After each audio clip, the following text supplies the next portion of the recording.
Zefal ou Rostrap? Eh bien ça c'est une question que vous m'avez beaucoup posée dernièrement là sur une vidéo que j'ai fait à propos des nouvelles sacoches de cadre Zefal, et ça tombe bien parce que j'ai les deux. Et du coup la réponse, j'ai envie de vous dire, ça dépend. Ça dépend de pas mal de choses et je vais profiter que vous me posiez cette question pour vous dire rapidement comment, selon moi, bien choisir ces sacoches de bikepacking. Et là, on ne va pas se limiter seulement aux sacoches de cadre ni à ces deux marques, parce qu'il en existe plein, mais genre plein.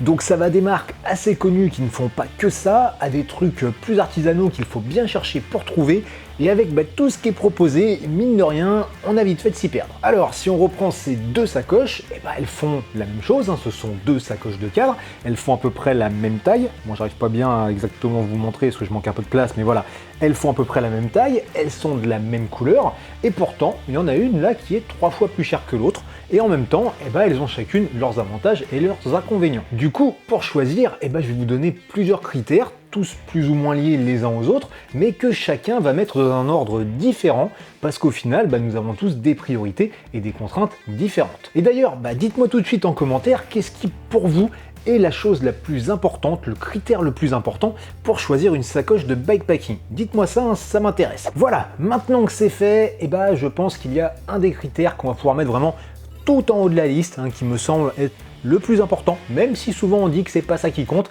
ça serait celui de la taille, ou plutôt d'avoir des sacoches adaptées à son vélo. Parce qu'après tout, on a tous des vélos avec des géométries et des tailles différentes, donc on ne pourra pas mettre n'importe quelle sacoche sur n'importe quel vélo. Par exemple, il y a des sacoches de cadre, on va les mettre, ça va condamner l'accès au porte-bidon. Donc il va falloir trouver le truc qui va bien. Il y a des sacoches de selle, on va les installer, ça va toucher la roue arrière. C'est le cas notamment sur les vélos de petite taille. Comme on a pu le voir justement dans la vidéo que j'ai fait là sur les nouvelles sacoches Zefal, je vous montrais le vélo de Laurence, qui est un vélo taille XS, et du coup là c'est difficile de trouver des sacoches adaptées. D'ailleurs, comme je l'expliquais dans cette vidéo, actuellement, nous faisons des essais pour essayer de trouver le meilleur combo de sacoche pour un petit vélo. Donc si vous avez un tout petit vélo et que ça vous intéresse, pensez tout de suite à vous abonner à la chaîne, parce que quand on aura trouvé, on fera une vidéo pour vous donner un petit peu les résultats de nos essais, et cela ne s'adresse pas qu'aux femmes, car vous avez le droit d'être un homme et de faire 1m50. Donc, pour ne pas trop se planter au niveau de la taille, la première chose à faire, c'est de vérifier qu'au point de vue des dimensions, ça rentre bien. Là, il y a un truc qui est tout bête, c'est de découper des gabarits.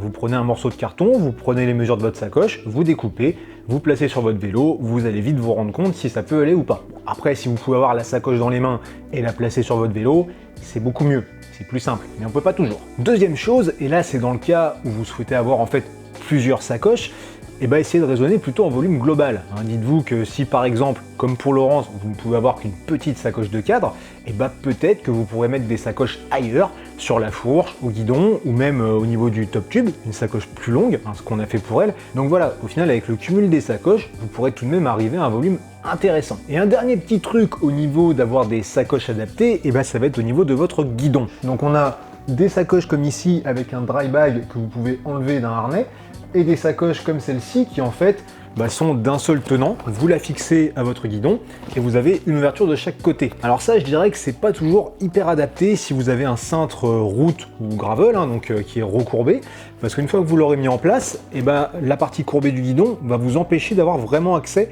aux ouvertures qui sont de chaque côté. Donc moi pour ça, je préfère vraiment les sacoches avec le dry bag séparé, et ça je dirais que c'est mieux pour un cintre droit. Donc je pense que ce critère de taille, de gabarit d'une sacoche, c'est quand même le plus important, mais pourtant c'est pas celui qu'on va regarder en premier. Ça on va le vérifier qu'une fois qu'on sera sur la fiche produit, qu'on aura ouvert parce qu'on aura été attiré par d'autres choses, mais je pense vraiment que c'est ce qui va faire qu'on va acheter ou non une sacoche, parce que ça serait quand même un petit peu con d'acheter un truc qui n'est pas adapté à son vélo. Donc maintenant on va parler des autres critères, mais avant de vous les donner, juste dites-vous bien un truc, c'est que la sacoche parfaite, elle n'existe pas. Enfin, elle n'existe pas, il y a peut-être une solution, mais ça je vous en reparle un petit peu plus tard dans la vidéo. Dans les autres questions à se poser, commençons par la fréquence et les conditions d'utilisation. Au moment de choisir vos sacoches, demandez-vous à quoi est-ce qu'elles vont vous servir. Est-ce que c'est pour les utiliser tous les jours? Est-ce que c'est pour partir une semaine de vacances à la cool avec vos vélos? Est-ce que c'est pour une expédition dans le désert? Est-ce que c'est pour faire la course? Et demandez-vous aussi un petit peu ce que vous allez transporter dedans. Avec tout ça, vous allez pouvoir déterminer si vous voulez des sacoches très solides, très étanches, très légères. Pour la légèreté, par exemple, on peut se dire que quelqu'un qui va faire une course d'ultracyclisme, il va sans doute préférer cette sacoche plutôt que cette sacoche car celle-ci, elle fait peut-être 100 ou 150 grammes de moins. Et donc multiplié par 3 ou 4 sacoches sur le vélo, et bah vous allez vite gagner un demi-kilo. Et dans ces cas-là, je pense que le poids peut être important. Maintenant, si c'est pour une semaine à la cool, et bah vous en avez un peu rien à foutre de porter 100 grammes de plus par sacoche, vous allez prendre celle-ci, surtout si c'est pour utiliser une fois dans l'année. Bref, tout ça, ça commence à conditionner un petit peu le prix de nos sacoches, et justement, le budget, c'est le prochain point qu'on va aborder. Alors le prix des sacoches, ça va aller du simple au double, voire au triple. Et le budget, pour certains d'entre nous, il peut être extensible et pour d'autres, pas du tout. Alors on va reprendre encore une fois cette sacoche comme exemple. Donc cette sacoche qui coûte 90 balles, je crois, ça veut dire que pour son prix, vous pourriez avoir 3 exemplaires de celle-ci, ou plutôt acheter celle-ci et avec une sacoche de selle, peut-être une sacoche top tube, enfin différents trucs, certes sans doute moins qualitatifs, mais encore une fois, en fonction de l'utilisation que vous allez en faire, ça sera largement suffisant. Pour conclure là-dessus, juste un petit truc à garder en tête, c'est que d'une manière générale, plus ça coûte cher à la base, moins ça coûte cher sur le long terme. C'est pas vrai tout le temps, mais ça se vérifie quand même assez souvent. On enchaîne avec le critère suivant, on va parler des fonctionnalités, et là, tout simplement parce que vous pourriez vouloir différents trucs sur vos sacoches. Ça pourrait être un passe-câble, ça peut être des poches internes et externes d'une certaine manière, ça pourrait être comme ici, un élastique sur le dessus de votre sacoche de selle, enfin tout un ensemble de trucs, et je vous le dis tout de suite, c'est pas facile de tout avoir comme on veut. Quand je vous disais que la sacoche parfaite n'existe pas, c'est un peu pour ça. Et si on reprend nos deux sacoches du jour en exemple, on prend la Restrap qui a ici un passe-câble, donc ça c'est une chose qui est importante pour moi pour passer le câble de la batterie de ma lampe, mais si on prend la Zefal qui n'a pas de passe-câble, elle a ici une grande ouverture sur le dessus que je trouve vachement plus agréable à utiliser que celles qui sont sur la Restrap. Mais voilà, je peux pas tout avoir, donc après il faut trouver le meilleur compromis, et au final je vais conserver celle-ci, car elle a ce passe-câble, et c'est aussi la sacoche qui rentre le mieux dans mon cadre et qui me laisse le meilleur accès à mes bidons et tout ça. Point suivant, le look. Alors perso, je m'en fous un petit peu, c'est pas un truc ultra important pour moi, bon, c'est vrai que j'aime bien rester sur des trucs sobres, et qu'on va pas se mentir, c'est quand même agréable d'avoir au final un truc qui a de la gueule, mais voilà. Par contre, je sais que pour certains, c'est ultra important, que l'aspect visuel y prime, et que du coup d'avoir une sacoche qui ressemble à tel truc ou qui est de telle couleur, c'est vraiment une priorité absolue. Et c'est pour ça que je vous disais au tout début que nous n'avons pas tous les mêmes priorités. Et on enchaîne tout de suite avec notre dernier critère, et ce dernier critère, ce sont les conditions de fabrication ou la provenance d'une sacoche.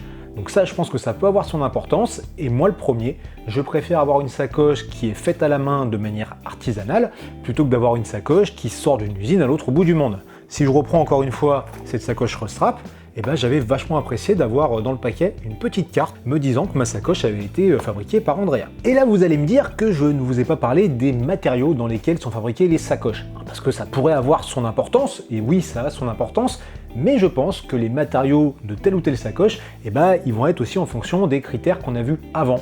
Parce qu'après tout, les matériaux, il ne va pas en exister 15 000, et donc je pense qu'une sacoche à tel niveau de gamme, elle va être faite dans tel ou tel matériau. Donc maintenant, ce qui est très intéressant par contre, c'est d'aller voir un petit peu les différents trucs qui existent. Vous allez rencontrer, je sais pas, du polyester avec du TPU, du Cordura, du X-Pack, donc de voir un petit peu tout ça, de voir un peu les propriétés de chacun, et du coup, ça vous permettra d'identifier rapidement, en lisant les fiches produits, que telle sacoche, c'est du haut de gamme, du bas de gamme, du milieu de gamme, enfin tout ce qu'on veut, et de savoir vite si ça va être quelque chose de très solide ou non. Et je vous avais dit que je vous donnerais une solution pour être à peu près sûr d'avoir la sacoche à la bonne taille, voire même d'être complètement sûr, et voire même d'avoir la sacoche parfaite.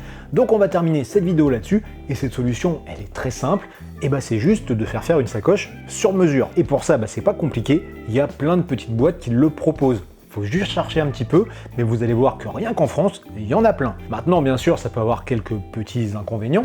Le premier, qu'on n'est pas vraiment, parce que c'est pas toujours vrai, ça peut être le prix, mais vraiment c'est pas toujours plus cher, ça peut l'être un petit peu, mais pas tout le temps.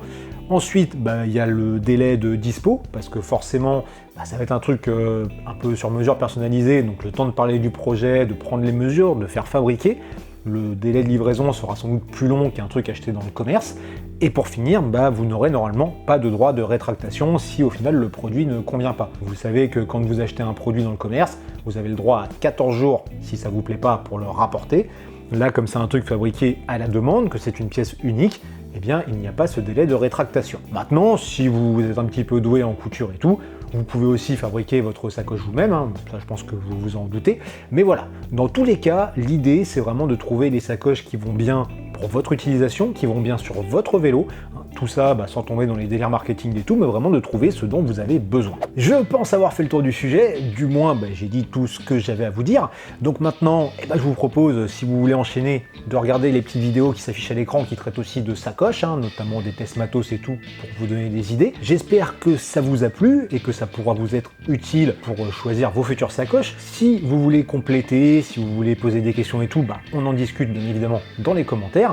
Et puis je vous invite à liker et partager cette vidéo, à vous abonner à la chaîne, et puis je vous dis à bientôt.